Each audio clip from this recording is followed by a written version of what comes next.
Welcome again to our daily Bible reading. Today is day 18. And by the way, if you haven't started from the beginning, that's okay. You can start these at any time. I haven't dated them, I've just numbered them by the days. So this is day 18, and we're going to be reading Genesis chapters 19 through 21. The destruction of Sodom and Gomorrah. Chapter 19. The two angels entered Sodom in the evening, as Lot was sitting in Sodom's gateway. When Lot saw them, he got up to meet them. He bowed with his face to the ground and said, "My lords, turn aside to your servant's house, wash your feet, and spend the night. Then you can get up early and go on your way." "No," they said. "We would rather spend the night in the square." But he urged them so strongly that they followed him and went into his house. He prepared a feast and baked unleavened bread for them, and they ate. Before they went to bed, the men of the city of Sodom, both young and old, the whole population, surrounded the house. They called out to Lot and said, "Where are the men who came to you tonight? Send them out to us so we can have sex with them." Lot went out to them at the entrance and shut the door behind him. He said, "Don't do this evil, my brothers. Look, I've got two daughters who haven't been intimate with a man. I'll bring them out to you, and you can do whatever you want to them. However, don't do anything to these men, because they have come under the protection of my roof." "Get out of the way," they said, adding, "This one came here as an alien, but he's acting like a judge. Now we'll do more harm to you than to them." They put pressure on Lot and came up to break down the door. But the angels reached out, brought Lot into the house with them, and shut the door. They struck the men who were at the entrance of the house, both young and old, with blindness, so that they were unable to find the entrance. Then the angels said to Lot, "Do you have anyone else here, a son-in-law, your sons and daughters, or anyone else in the city who belongs to you? Get them out of this place, for we are about to destroy this place, because the outcry against its people is so great before the Lord that the Lord has sent us to destroy it." So Lot went out and spoke to his sons-in-law who were going to marry his daughters. "Get up," he said. "Get out of this place, for the Lord is about to destroy the city." But his sons-in-law thought he was joking. At daybreak, the angels urged Lot on. "Get up, take your wife and your two daughters who are here, or you will be swept away in the punishment of the city." But he hesitated. Because of the Lord's compassion for him, the Lord grabbed his hand, his wife's hand, and the hands of his two daughters. They brought them out and left him outside the city. As soon as the angels got them outside, one of them said, "Run for your lives. Don't look back, and don't stop anywhere on the plain. Run to the mountains, or you will be swept away." But Lot said to them, "No, my lords, please, your servant has indeed found favor with you, and you have shown me great kindness by saving my life. But I can't run to the mountains. The disaster will overtake me, and I will die. Look, this town is close enough for me to flee to it. It is a small place. Please let me run to it. It's only a small place, isn't it? So that I can survive." And he said to him, "All right, I'll grant your request about this matter too, and will not demolish the town you mentioned. Hurry up, run to it, for I cannot do anything until you get there." Therefore the name of the city is Zoar. The sun had risen over the land when Lot reached Zoar. Then out of the sky the Lord rained on Sodom and Gomorrah burning sulfur from the Lord. He demolished these cities, the entire plain, all the inhabitants of the cities, and whatever grew on the ground. But Lot's wife looked back and became a pillar of salt. Early in the morning, Abraham went to the place where he had stood before the Lord. He looked down toward Sodom and Gomorrah and all the land of the plain, and he saw that smoke was going up from the land like the smoke of a furnace. So it was when God destroyed the cities of the plain. He remembered Abraham and brought Lot out of the middle of the upheaval when he demolished the cities where Lot had lived. The origin of Moab and Ammon. Lot departed from Zoar and lived in the mountains along with his 2 daughters, because he was afraid to live in Zoar. Instead, he and his 2 daughters lived in a cave. Then the firstborn said to the younger, "Our father is old, and there is no man in the land to sleep with us, as is the custom of all the land. Come, let's get our father to drink wine, so that we can sleep with him and preserve our father's line." So they got their father to drink wine that night, and the firstborn came and slept with her father. He did not know when she lay down or when she got up. The next day the firstborn said to the younger, "Look, I slept with my father last night. Let's get him to drink wine again tonight, so you can go sleep with him, and we can preserve our father's line." That night they again got their father to drink wine, and the younger went in and slept with him. He did not know when she lay down or when she got up. So both of Lot's daughters became pregnant by their father. The firstborn gave birth to a son and named him Moab. He is the father of the Moabites of today. The younger also gave birth to a son, and she named him Ben-Ami. He is the father of the Ammonites of today. Sarah rescued from Abimelech, chapter 20. From there Abraham traveled to the region of the Negev and settled between Kadesh and Shur.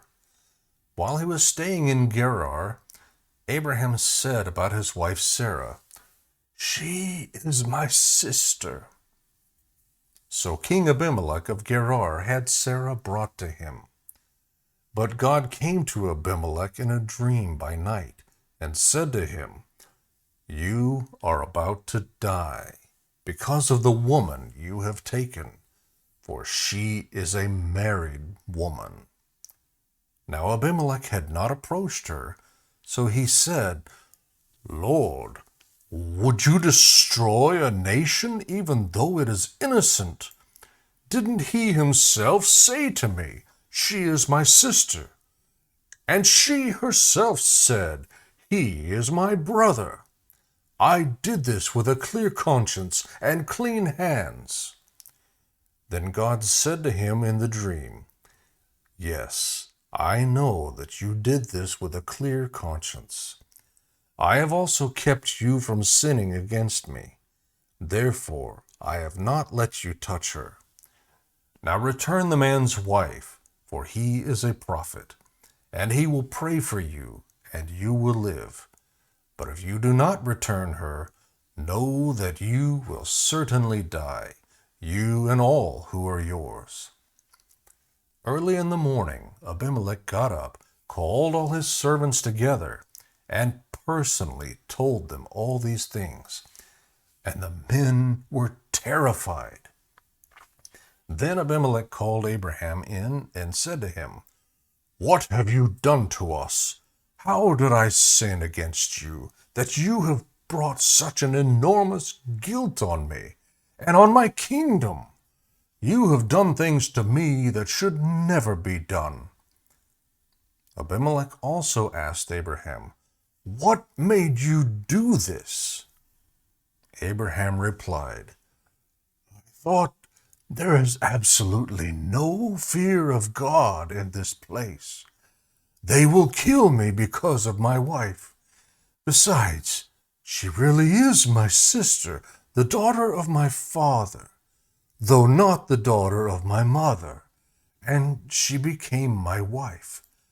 So when God had me wander from my father's house, I said to her, 'Show your loyalty to me whenever we go, and say about me, "He's my brother."' Then Abimelech took flocks and herds, and male and female slaves, gave them to Abraham, and returned his wife Sarah to him. Abimelech said, 'Look, my land is before you. Settle wherever you want.' And he said to Sarah, 'Look, I am giving your brother 1,000 pieces of silver. It is a verification of your honor to all who are with you. You are fully vindicated.' Then Abraham prayed to God, and God healed Abimelech, his wife, and his female slaves, so that they could bear children. For the Lord had completely closed all the wombs in Abimelech's household on account of Sarah, Abraham's wife. The birth of Isaac, chapter 21. The Lord came to Sarah as he had said, and the Lord did for Sarah what he had promised. Sarah became pregnant and bore a son to Abraham in his old age, at the appointed time God had told him. Abraham named his son who was born to him, the one Sarah bore to him, Isaac. When his son Isaac was 8 days old, Abraham circumcised him, as God had commanded him. Abraham was 100 years old when his son Isaac was born to him. Sarah said, "God has made me laugh, and everyone who hears will laugh with me." She also said, "Who would have told Abraham that Sarah would nurse children? Yet I have borne a son for him in his old age." Hagar and Ishmael sent away. The child grew and was weaned, and Abraham held a great feast on the day Isaac was weaned. But Sarah saw the son mocking, the one Hagar the Egyptian had borne to Abraham. So she said to Abraham, "Drive out this slave with her son, for the son of this slave will not be a co-heir with my son Isaac." This was very distressing to Abraham because of his son. But God said to Abraham, "Do not be distressed about the boy and about your slave. Whatever Sarah says to you, listen to her, because your offspring will be traced through Isaac, and I will also make a nation of the slave's son, because he is your offspring." Early in the morning, Abraham got up, took bread and a water skin, put them on Hagar's shoulders, and sent her and the boy away. She left and wandered in the wilderness of Beersheba. When the water in the skin was gone, she left the boy under one of the bushes and went and sat at a distance, about a bowshot away, for she said, "I can't bear to watch the boy die." While she sat at a distance, she wept loudly. God heard the boy crying, and the angel of God called to Hagar from heaven and said to her, "What's wrong, Hagar? Don't be afraid, for God has heard the boy crying from the place where he is. Get up, help the boy, and grasp his hand, for I will make a great nation. Then God opened her eyes, and she saw well. So she went and filled the water skin, and gave the boy a drink. God was with the boy, and he grew. He settled in the wilderness and became an archer.